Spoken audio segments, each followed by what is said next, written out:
You think you're getting a deal. You've been watching the used sailboat market. You've seen the prices dropping. You've found a boat that seems perfect. The seller is motivated. The price is 30% below what it would have been 2 years ago.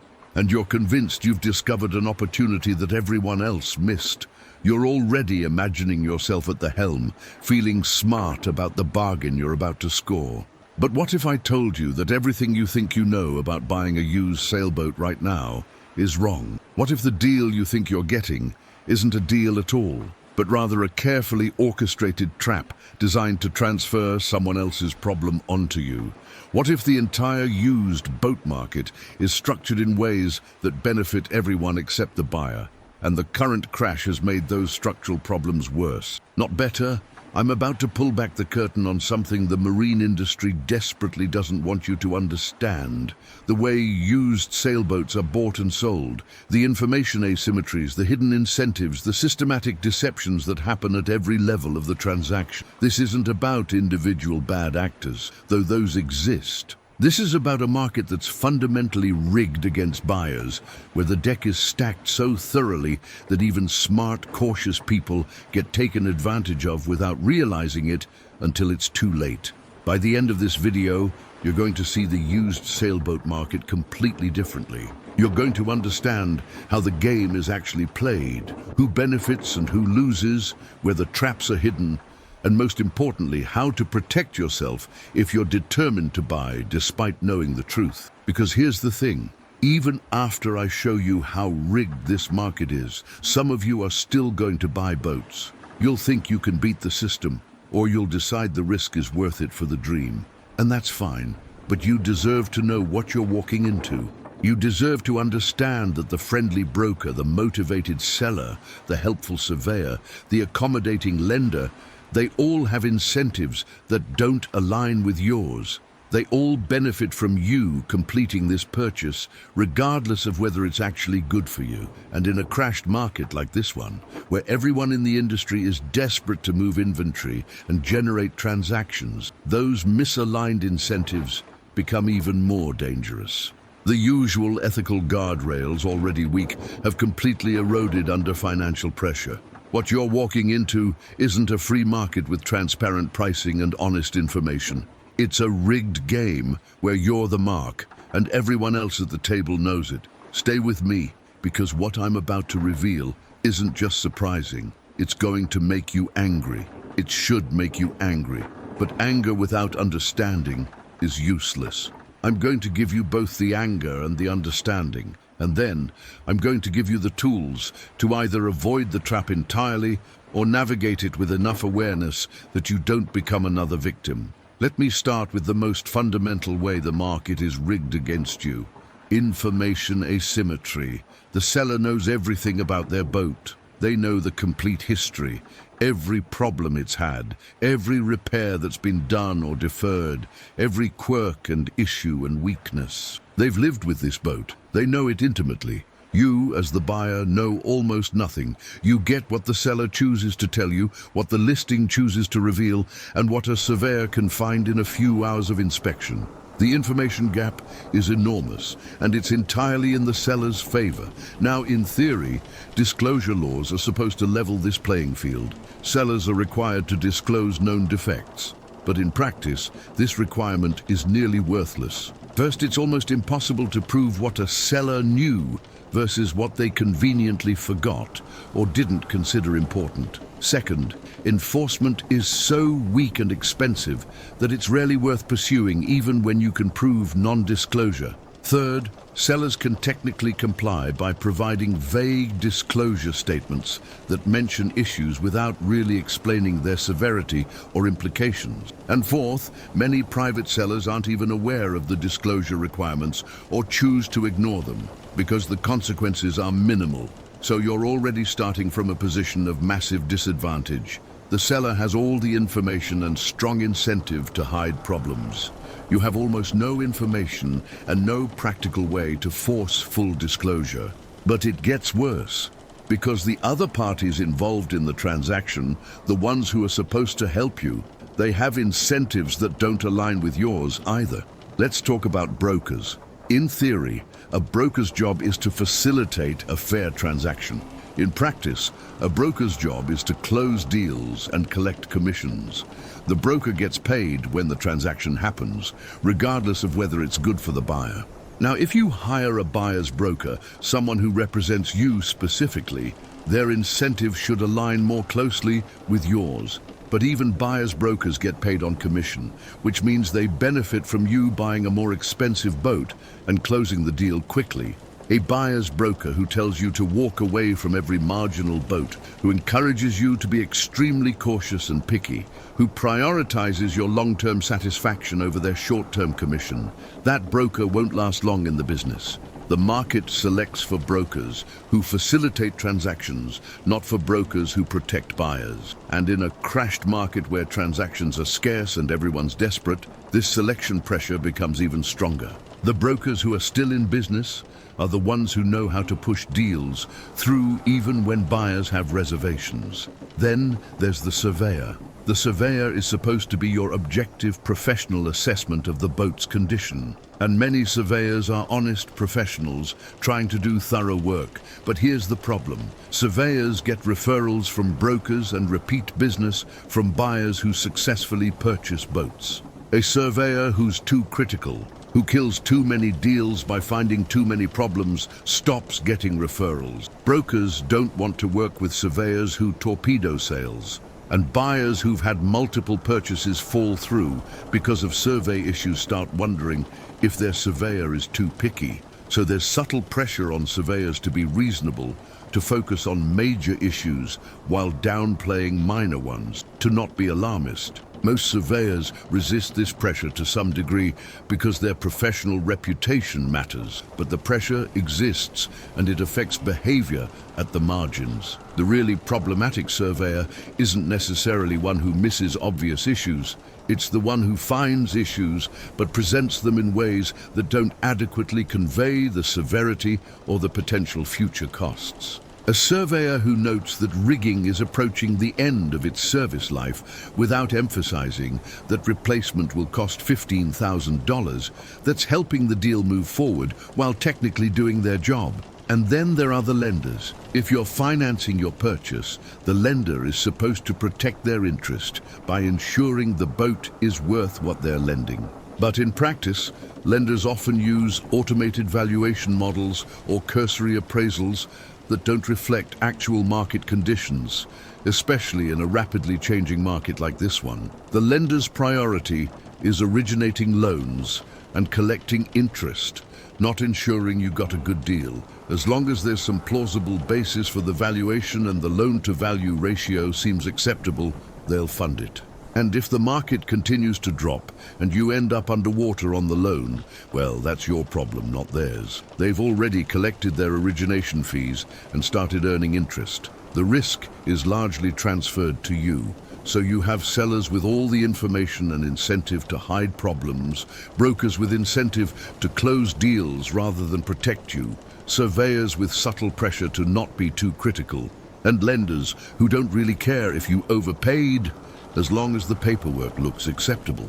You're surrounded by people whose interests don't align with yours, and you're expected to navigate this minefield and somehow end up with a good boat at a fair price. The game is rigged from the start. Now let me tell you about the specific ways sellers manipulate information and presentation to hide problems and maximize price. These are tactics that work even when buyers are being careful, because they exploit natural cognitive biases and information gaps. First, the strategic listing timing. Sellers list boats at the beginning of the season when hope and enthusiasm are highest. The boat has been winterized, stored, maybe cleaned up a bit. It looks good in photos. Buyers are excited about the upcoming season. The energy is positive. Problems that will become obvious after the boat is in the water and being used, those problems are hidden for now. The buyer sees the boat at its absolute best, out of water or sitting peacefully at the dock, and makes their decision based on that sanitized presentation. By the time the problems emerge, the sale is closed and the buyer owns the issues. Second, the minimal disclosure strategy. Sellers provide disclosure statements that are technically accurate but practically useless. They disclose that the boat has been well maintained and any known issues have been addressed. They mention that some systems have been upgraded. They note normal wear consistent with age. All of this sounds fine, but it tells you nothing specific. What maintenance was done? What issues were addressed and how? Which systems were upgraded and why were they upgraded? Was it because the old systems failed? What does normal wear actually mean in terms of current function and remaining service life? The disclosure gives you the illusion of information without actual useful information. And when problems emerge later, the seller can point to the disclosure and say, they told you there was wear, they told you about maintenance, they fulfilled their legal obligation. Third, the cosmetic enhancement trap. Sellers know that buyers are heavily influenced by appearance. A boat that looks clean and well maintained seems like it must be in good condition mechanically. So sellers invest in cosmetic improvements while ignoring mechanical issues. They clean and wax the hull, they polish the brightwork, they organize the cabin, they make everything look nice. Meanwhile, the engine hasn't been serviced properly, the rigging is old, the electrical system has issues, the through hulls are original and approaching failure. But the buyer sees the shiny exterior and assumes everything must be similarly well maintained. This is a cognitive bias that sellers exploit ruthlessly. Appearance becomes a proxy for condition when it shouldn't be. Fourth, the comparable pricing deception. Sellers price their boats based on optimistic comparables rather than realistic market conditions. They find a few high-priced listings for similar boats and price accordingly, even though those boats aren't selling either. The buyer sees the asking price and thinks it must be reasonable because it's in line with other listings. They don't realize that the entire tier of pricing is fictional, that none of these boats are actually transacting at these prices. So the buyer negotiates down from an inflated asking price and feels like they got a deal, when in reality, they're still paying far more than market value. The seller uses overpriced comparables as anchors that make their overpriced boat seem reasonable.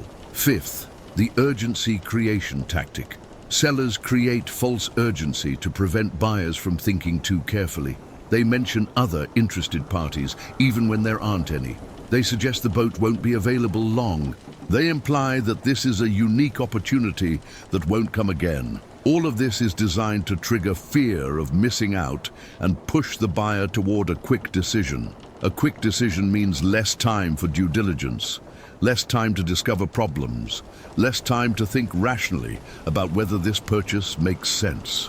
Urgency is the enemy of good decision-making, and sellers know this. In the market where boats are actually sitting for months with no interest, sellers are still creating false urgency because it works. Sixth, the repair documentation game.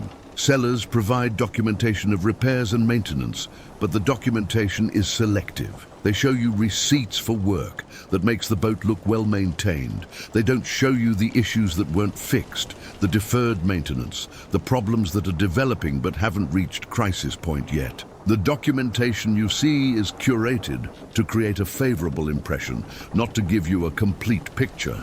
And most buyers don't know what questions to ask to uncover what's not being shown. The absence of documentation for certain systems or areas should be a red flag, but buyers usually don't recognize it as such. Now let me tell you about the survey process and how it fails buyers, even when everyone is trying to do their job properly. Surveys are limited in scope and time. A typical survey takes 4 to 6 hours. In that time, the surveyor is supposed to inspect the entire boat, test systems, identify problems, assess condition, and produce a report. Think about what that means. They're spending maybe 30 minutes on the engine, 20 minutes on the electrical system, 15 minutes on the rigging, and so on. They're not tearing anything apart. They're not running systems under load for extended periods. They're doing visual inspection and basic testing. Problems that aren't visible or that only manifest under specific conditions, the surveyor isn't going to find them. And surveyors know this. That's why survey reports are filled with disclaimers about limitations and recommendations for further specialist inspections. But buyers don't read the disclaimers carefully. They see that the survey found no major issues, and they think the boat is fine. They don't understand that the survey only reveals obvious problems, not the hidden ones that will cost them thousands of dollars in the first year of ownership. And here's something that should concern you deeply. Even good surveys with honest findings can be misinterpreted or downplayed in ways that serve the seller's interests. The broker might characterize survey findings as minor when they're actually significant. They might say things like, "All boats this age have these issues," or "These are easy fixes," or "The price already reflects these conditions," none of which may be true, but it shapes how the buyer thinks about the survey results. The buyer who doesn't have experience with boats and doesn't know what's normal versus what's concerning relies on the broker's interpretation, and the broker's interpretation is filtered through their desire to close the deal. I've seen survey reports that documented serious rigging concerns, electrical issues, and engine problems, and brokers presented them to buyers as just normal maintenance items that every boat has. The buyers, trusting the broker's experience, proceeded with purchases that ended up costing them tens of thousands in repairs within the first year. Let's talk about pricing in the crashed market, because this is where the rigging becomes especially egregious. You'd think that in a crashed market with desperate sellers, pricing would be transparent and realistic. You'd be wrong. Most sellers are still in denial about what their boats are actually worth. They're anchored to what they paid, or what the boat was worth 2 years ago, or what they need to get out of it to pay off their loan. Reality doesn't factor into their pricing. They list high, hoping for a miracle buyer. When the boat doesn't sell, they make small reductions that feel significant to them, but don't bring the price anywhere near actual market value. This creates a listing environment where most boats are overpriced, some dramatically so. The few boats that are priced realistically sell quickly, which reinforces sellers' beliefs that they just need to wait for the right buyer. Meanwhile, buyers who don't understand true market value see a boat that's been reduced 20% from asking and think they're getting a deal. They don't realize the asking price was 40% too high to begin with. And here's where brokers play a particularly harmful role. Brokers make more commission on higher prices, so they have incentive to encourage sellers to list high.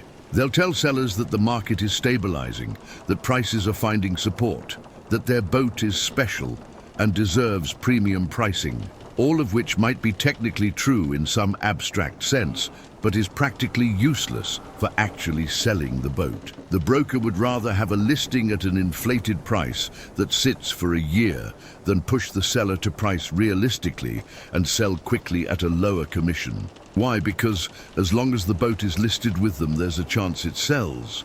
But if they push the seller too hard on pricing and the seller gets offended and goes with another broker, they get nothing. So brokers enable seller delusion, which keeps inventory overpriced, which means buyers who don't do extensive research end up overpaying. The appraisal process is another joke.